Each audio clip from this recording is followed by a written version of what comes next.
Urinary tract infection is the third most common infection in children.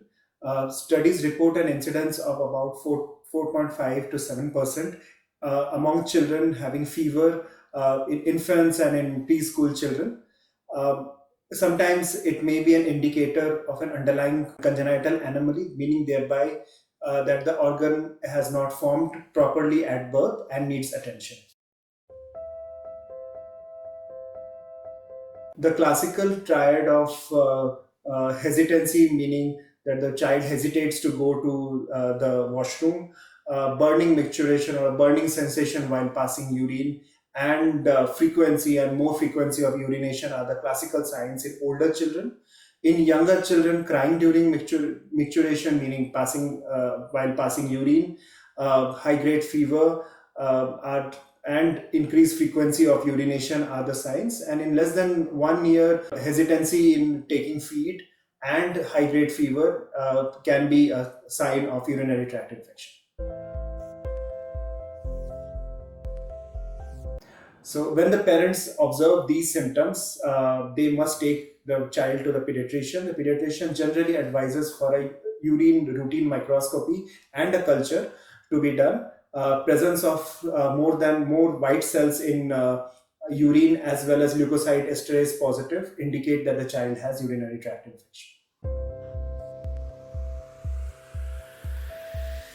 The most common cause of urinary tract infection are bacterial infections. However, some rare causes like autoimmune diseases and tuberculosis may cause pus in the urine. Um, there are certain factors which increases the risk of getting urinary tract infections. They may be tight clothing, wiping from back to front, especially in female child, and vesicourethral reflux, which means that the urine goes from the bladder to the kidney instead of coming from the bladder to the urethra.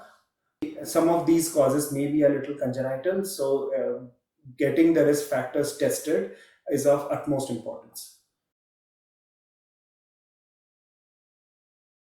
For bacterial infection, we prescribe antibiotics. However, the duration of the antibiotics depends upon whether it's a simple urinary tract infection or a complicated urinary tract infection, or whether there is some underlying risk factors. So it is important to get a good advice and not take antibiotics on your own. It is important to also follow up after the urinary tract infection has subsided with the pediatrician so as to prevent recurrent urinary tract infection. Recurrent urinary tract infection can cause scarring in the kidney and can have long term side effects like hypertension when the child grows up. Um, Good hygiene practices are important. Wearing less tight clothing and cleaning from front to back is a very important step.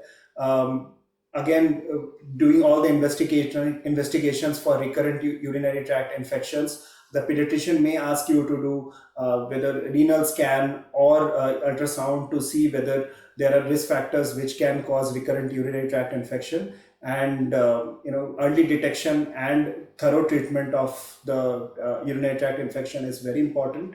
If one of these risk factors are detected, sometimes the pediatrician may tell you to take a longer course of an antibiotic to prevent recurrent urinary tract infections and to treat the underlying cause.